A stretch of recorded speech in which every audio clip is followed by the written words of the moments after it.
એક પ્રસંગ બહુ સરસ છે, પણ તમે જ્યાં સુધી પ્રસંગ સાંભળ્યો છે ને એ પ્રસંગ અધૂરો છે, મારે તમને પૂરો કરીને દેવો છે આજે. એમ દક્ષિણનું વ્રજ એટલે પંઢરપુર. ભગવાનના નામનો કેટલો મહિમા છે એની કથા તમને સત્ય ઘટનાનો પ્રસંગ કહું. પંઢરપુરમાં ભગવાન પંઢરીનાથ બિરાજે અને એ પંઢરપુરમાં એ દક્ષિણનું વ્રજ કહેવાય. એ વ્રજમાં ગોરા કુંભાર, બહુ દિવ્ય કથા છે ગોરા કુંભારની. પણ તમે બધા કેટલી જાણો છો કે માટી ખૂંદતા ખૂંદતા છોકરો પણ હારે ખૂંદાઈ ગયો તોય ખબર ન રહી, પછી ભગવાને છોકરાને સજીવન કર્યો. આટલી કથા તમને ખબર છે. પણ તમે જુઓ ભગવાનના નામમાં કેટલો માણસ રત છે, એની બહુ દિવ્ય કથા છે. પુનિત મહારાજે એના આખ્યાનોમાં લખ્યું છે, જાતે પ્રજાપતિ પિતા હતા, પોતે પ્રજાપતિ હતા, પોતાના બાપ દાદાનો ધંધો કરે, પત્ની પણ એટલા જ સારા છે, અને પત્ની સારા મળે ને એનો ભાવ સુધરે. બાકી તો કોઈકે લખ્યું છે, જેની દાળ બગડે એનો દિવસ બગડે, જેનું અથાણું બગડે એનું વરસ બગડે, જેની પત્ની બગડે એનો ભાવ બગડે. પણ એને સ્વીકારવાની વૃત્તિ હોય તો ભાવ સુધરી જાય. વાત વાતમાં વઢ્યા કરે એને. તુકારામજીના પત્ની હતા તીખા મરચા જેવા. કોઈકે આવીને પૂછ્યું તુકારામજી ઘરે છે, તો પત્ની કીધું તુકો ગયો કથા કરવા. કોઈકે આવીને કીધું સાંભળ્યું આ તો તુકારામને કથામાં એક શેરડીનો આખો ભારો મળ્યો છે. હે ઓહ બહુ સારું, લ્યો ખાશું અમે. ઘરે આવ્યા તો એક રાડું લઈને આવ્યા. તુકારામજી બધાને દેતા આવ્યા વચમાં. કોઈકે આવીને કીધું તું આખો ભારો આપ્યો છે. અને એટલો ક્રોધ આવ્યો પત્નીને, એ હાથમાંથી રાડું લઈ અને વાહમાં બે વળગાડી. એ શેરડીના હાટાના બે ટુકડા થયા. તો તુકારામે કીધું વાહ ભગવાન વાહ, આ મને નો આવડ્યું, આ મારા પત્નીએ કર્યું, અમે બે એક એક હાટો લઈ લેવું. લ્યો, આવી જેની સહજતા છે, મારો કહેવાનો વાત ભાલા ભક્તજનો, અક્રોધ, જેને સાધુતા છે, જેને બધી જ વસ્તુ સ્વીકારવાની વૃત્તિ છે, એના સંસારમાં દુઃખી કોણ કરે કયો લો? દુઃખી તો એટલા જ છે જેને સ્વીકારવું નથી ને એ દુઃખી થયા છે. જેને સ્વીકારી જ લેવું છે એ દુઃખી નથી ક્યારેય. સંસારમાં પોતાના પત્ની સાથે પોતાનું જીવન ચલાવે, એકદમ સરસ રીતે પોતાનું જીવન ચાલે છે. અને ગાડાના બે પૈડા સરખા હોય ને તો જ બળદગાડું હરખું હાલે. નાના મોટું ટાયર હોય તો એ ચાલે નહીં. ભગવાનની કૃપાથી એક સંતાન થયું છે બંનેના દાંપત્ય જીવનમાં.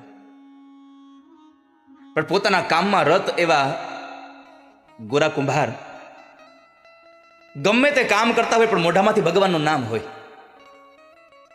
અને વાત સાચી છે, કામ કરતા હોય ત્યારે મોઢાને બીજું ક્યાં કામ છે? કે સંજવારી કાઢો, તમે કચરો કાઢો ઘરમાંથી, ત્યારે મોઢાને શું લેવા દેવા છે? તો ત્યાંથી ભગવાનનું નામ લો ને. રોટલી વણો છો તો હાથથી વણો છો, મોઢાને કેમાં કાંઈ જરૂર છે? તો ભગવાનનું નામ લ્યો.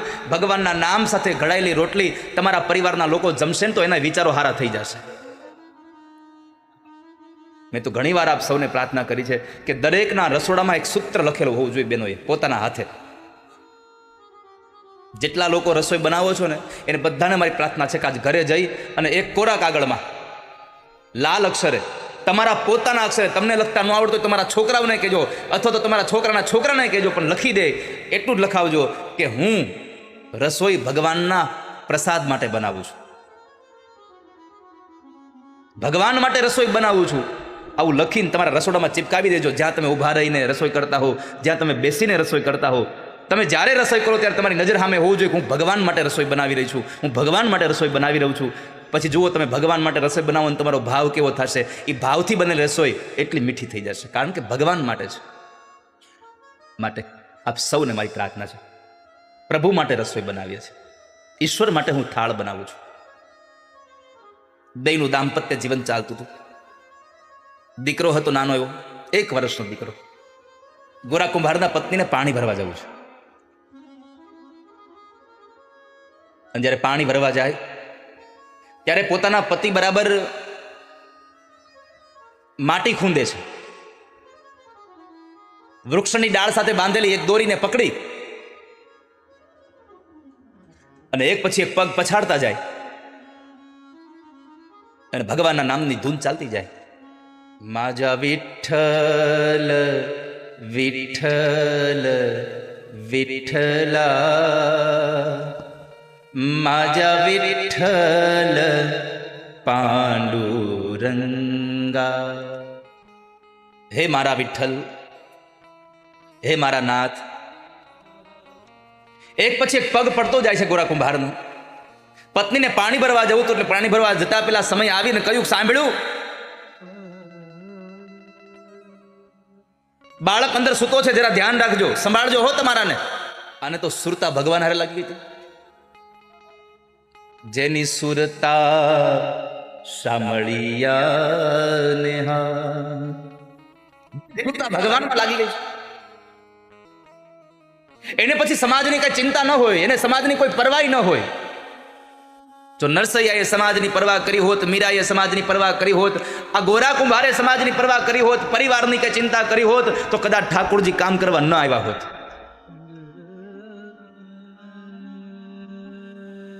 માજા વિઠ્ઠલ વિઠ્ઠલ વિઠ્ઠલા, માજા વિઠ્ઠલ પાંડુરંગા.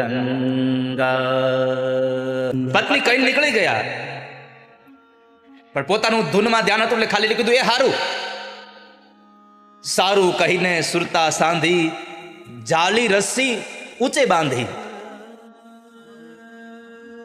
સુરતા લાગી ગઈ ભગવાનમાં, અને પછી ઊંડી સમાધિ લાગી ગઈ. આંખો બંધ છે, પોતાના કામ માટે પગ ચાલે છે, પણ એક વાત છે વાલા ભક્તજનો, મોઢામાંથી એક જ નામ નીકળે, વિઠ્ઠલ વિઠ્ઠલ વિઠ્ઠલ.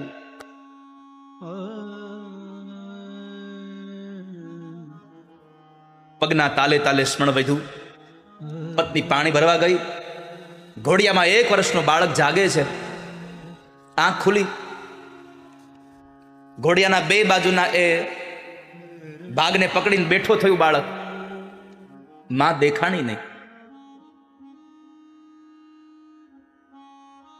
બાળક ધીમેકથી નીચે ઉતરી ગયું. ઘરમાં ચારેય બાજુ બાળક ગોતે છે, ક્યાંય માં ન મળી. બાળક રડતું રડતું ઘરમાંથી ઓસરીમાં આવે, ઓસરીમાં આવી જોયે તો ફળિયામાં પોતાના બાપને જોયું. બાળકની અભિલાષાઓ વધી ગઈ.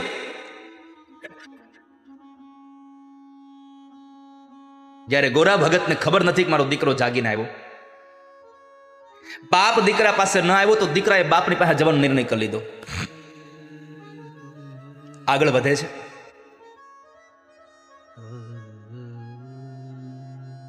જે જગ્યાએ દીકરો ચાલીને જતો હતો, જ્યાં બાપ પોતે માટી ખૂંદે છે,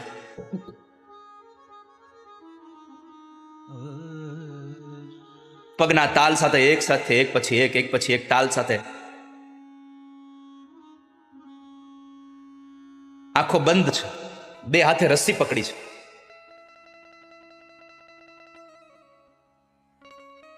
તન્મયતા સાથે માજા વિઠ્ઠલ વિઠ્ઠલ વિઠ્ઠલા, માજા વિઠ્ઠલ પાંડુરંગા. બાળક છેક સુધી પહોંચી ગયું બાપ પાસે. બાળકની કિકિયારીઓનો અવાજ એ ભગતના કાને ન પડ્યો, કારણ કે એ તો ભગવાનમાં લીન.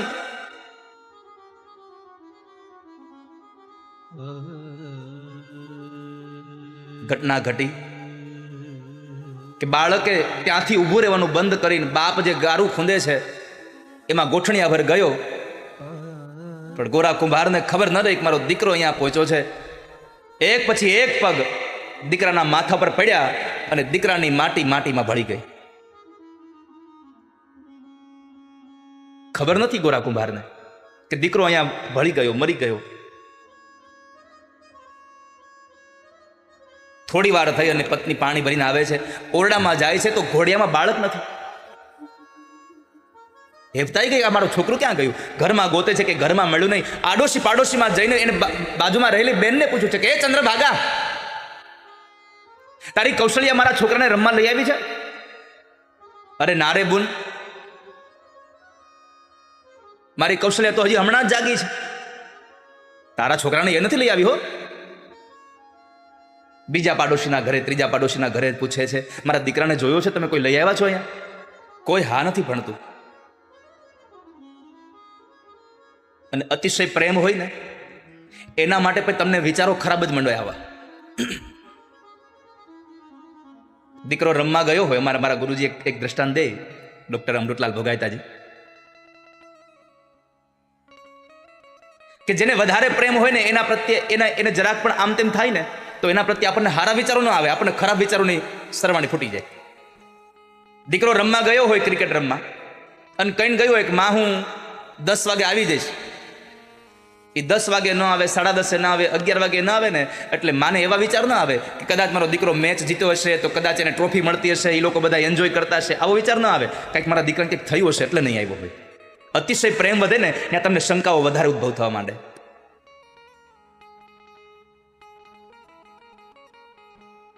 અહીંયા ગોરા કુંભારના પત્નીના મનમાં વિચાર માંડ્યા, મારા દીકરાને કોઈક લઈ તો નહીં ગયું હોય ને.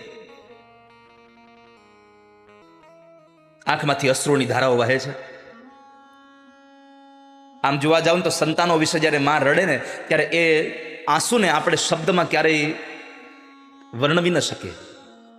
એ અકથ્ય છે. એને વાંચવું, એને ખાલી તમે એને અનુભવી શકો.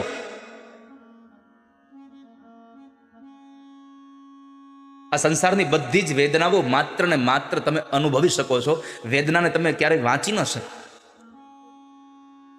આપણને કોઈ ગુમડું થયું હોય ને કોઈ પૂછે કે કેમ છે, તો કે દુખે છે.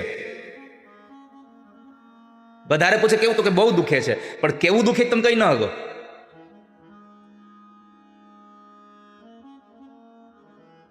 અકથ્ય વર્ણન હતું આ. ગોરા કુંભારના પત્ની રડે છે.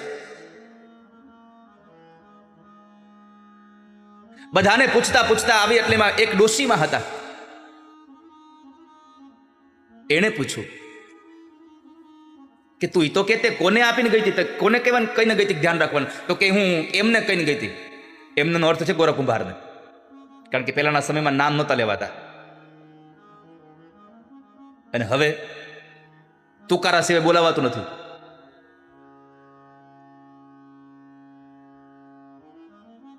ખબર જ ન પડે આપણને આ પતિ પત્ની છે કે. મારી પ્રાર્થના છે આપ સૌને, તમારી વાત ઉપરથી, બે જણાની વાત ઉપરથી ત્રીજો માણસ ઓળખી જાય ને કે તમારો સંબંધ શું છે, એવી મર્યાદા રાખજો જીવનમાં. સમય સાથે જીવો, અમારી કોઈ ના નથી, પણ ત્રીજો માણસ તમારા સંબંધને ઓળખી શકોમાં થાપ ખાઈ જાય એવી તો વાણી ન ઉચ્ચારો. પહેલાની માતાઓ પોતાના પતિના નામ નહોતી લેતી કોઈ દિવસ, અને આજે તુકારા સિવાય બોલાવતી નથી. મેં એમને કામ સોંપ્યું હતું, તો બેન એની પાસે જા ને, અહીંયા શું કામ આવ્યું છે એને જ પૂછ જા. એને પૂછતું. તો ગોરા કુંભારના પત્ની કીધું અત્યારે એને ન પૂછાયો. કેમ? તો કે ભગવાનની સેવામાં છે.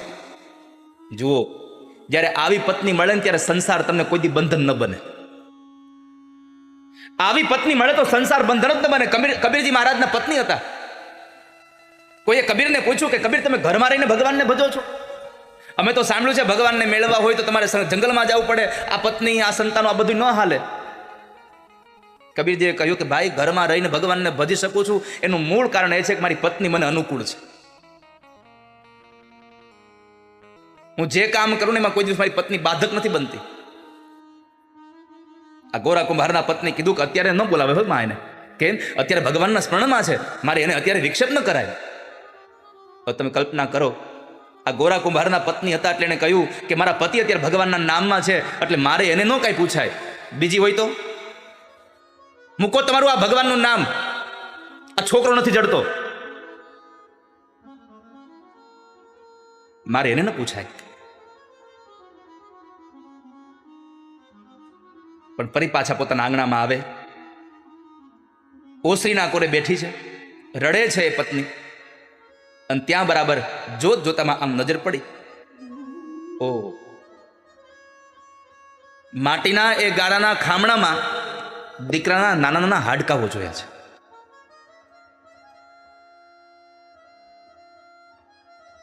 માટીના ખામણા પાસે આવે છે, પોતાના પતિ નથી ઉભા રાખ્યા.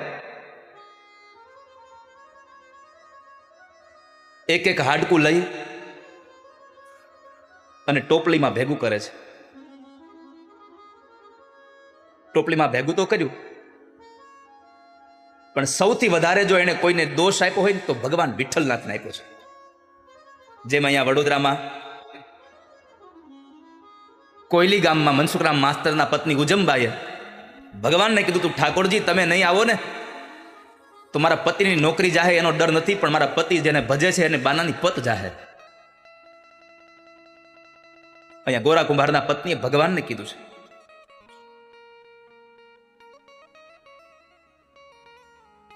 કે તમે આવા નીકળ્યા, વગોવ્યું નામ તે તારું, ગુમાવ્યું બાળ મેં મારું, કરોડો સૂર્ય જેવો તું, છતાંય આજ અંધારું મારે. પતિ પાગલ બન્યો તુજમાં, બનો પાગલ તું આજ. સમજ ઓ વિઠલા, આજે બને બદનામ તું સાથે. તું કોઈનો થયો નથી, તું કોઈનો થયો નથી, અને અમને ખબર છે તું કોઈનો થવાનો નથી. ગોરા કુંભારના પત્ની કહે છે, સાગર દયાનો તું કહાવે, ક્યાં ગઈ તે તારી દયા. કા તો દયા સુકા ગઈ, અને કા પ્રભુ તું અહીંથી વયો ગયો. આંખમાં અશ્રુની ધારાઓ સાથે વિઠ્ઠલનાથ ભગવાનને ન બોલવાના શબ્દો બોલે છે. અહીંયા ગોરા કુંભાર હજી ભજનમાં છો. માજા વિઠ્ઠલ વિઠ્ઠલ વિઠ્ઠલા, માજા વિઠ્ઠલ પાંડુરંગા. વિઠ્ઠલનો નાદ થતો રહે છે. આ બાજુ ગોરા કુંભારના પત્નીના જે શબ્દો હતા ને એનો ઘા વાગ્યો ભગવાનના હૃદયમાં, અને પરમાત્માથી સહન ન થયું. ભગવાન થયા તૈયાર, એક સાધુનું રૂપ લઈને ભગવાન આવ્યા છે. આ સંસારમાં સાધુના કપડા પહેરી લેવા બહુ સરળ છે, પણ સાધુતા નિભાવી બહુ કઠિન છે. ભગવાન સાધુ બનીને આવ્યા છે. આવીને આંગણે ભિક્ષાની ટહેલ નાખી, ભિક્ષામ દેહી. ગોરા કુંભારના પત્ની દીકરાના હાડકાઓની ટોપલી લઈ રડતી હતી.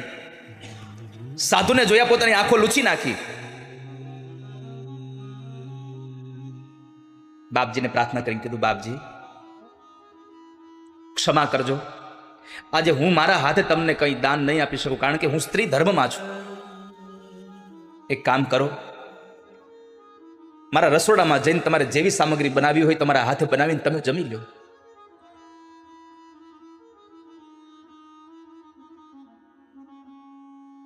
ભગવાન મનમાં વિચારે કે અહીંયા તો હું નાપાસ થયો. આ જગ્યાએ તમે વિચારો તો આ જગ્યાએ કોઈ બીજી સ્ત્રી હોત તો શું કહેત? મારા ઘરવાળાએ મારા છોકરાને ખૂંદી નાખ્યો. પણ ગોરા કુંભારના પત્નીએ આ બધી જ વાતને એક બાજુ રાખીને કીધું, બાપજી તમે ઘરમાં જઈને રસોઈ બનાવી લો. ભગવાન નાપાસ થયા, અંદર ગયા, રસોઈ બનાવી, જમવા બેઠા. ભગવાને કીધું હવે કાંઈક તો કરવું પડશે. ભગવાને કીધું, माई तेरा बच्चा कहाँ है, मेरे साथ में बैठा दे भोजन के लिए. ગોરા કુંભારના પત્ની કહે છે, બાપજી એ તો રમવા ગયો હશે કે છોકરા વારે, એને આવતા વાર લાગશે, તમે જમી લો. કેટલું કઠણ હશે આ. દીકરાના હાડકા સામે જોવા મળે છે, છતાં આંખમાંથી આંસુ બંધ કરી દેવું એક મા માટે સૌથી વિકટ સ્થિતિ છે.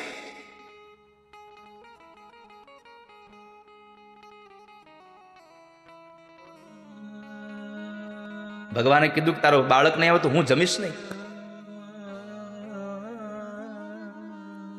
હૃદયમાં ધરબાયેલું રુદન આંખમાંથી ચોધાર અશ્રુની ધારા સાથે નીકળી ગઈ.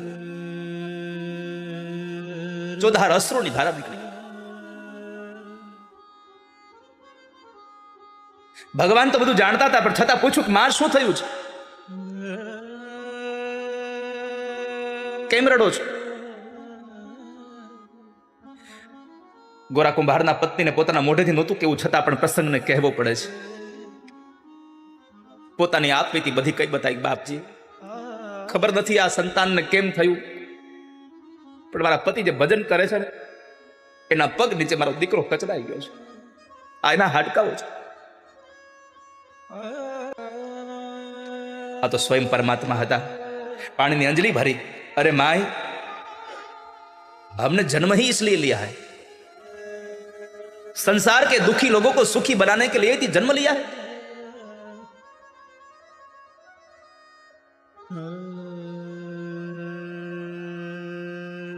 सरोवर तरोवर संत जन, चौथाई बरसे मेघ, परमारथ ने कारणे आ चारो दरिया दे. અમે એના માટે તો જન્મ લીધો છે માં. પાણીની અંજલિ ભરી અને હાડકાની ટોપલીમાં છાટી. 1 વર્ષનો બાળક ફૂલ જેવું રમે છે પાછું અંદર. હો, બાળકને પોતાની છાતીએ લગાડ્યું છે, માં ચુંબન કરે છે. એટલો બધો હર્ષ થયો માને. આંખો બંધ રહી અને થોડી વાર પછી જયારે આંખો ખુલી, સાધુ ન મળે. કે સાધુ નથી. કે દોડતા દોડતા પોતાના છોકરાને લઈને પોતાના પતિ પાસે ગઈ કીધું કે જાગો, આપણો દીકરો મરી ગયો તો પાછો સજીવન થયો, તમે જાગો. 2-4 વખત અવાજ કર્યો ને કાન ચમકા, દીકરો મરી ગયો ને જાગતો પાછો જીવતો થયો.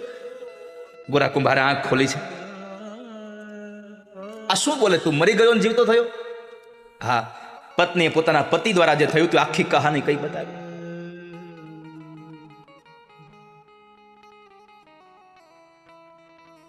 ગોરા કુંભારે હું પૂછ્યું ખબર છે? પત્ની કીધું ને મેં વિઠ્ઠલનાથને આવું બધું કહ્યું. ત્યારે ગોરા કુંભારે એના પત્નીને પૂછ્યું, તે મારા વિઠ્ઠલને તો કઈ નથી કીધું ને, તે મારા ભગવાનને તો કઈ નથી કીધું ને.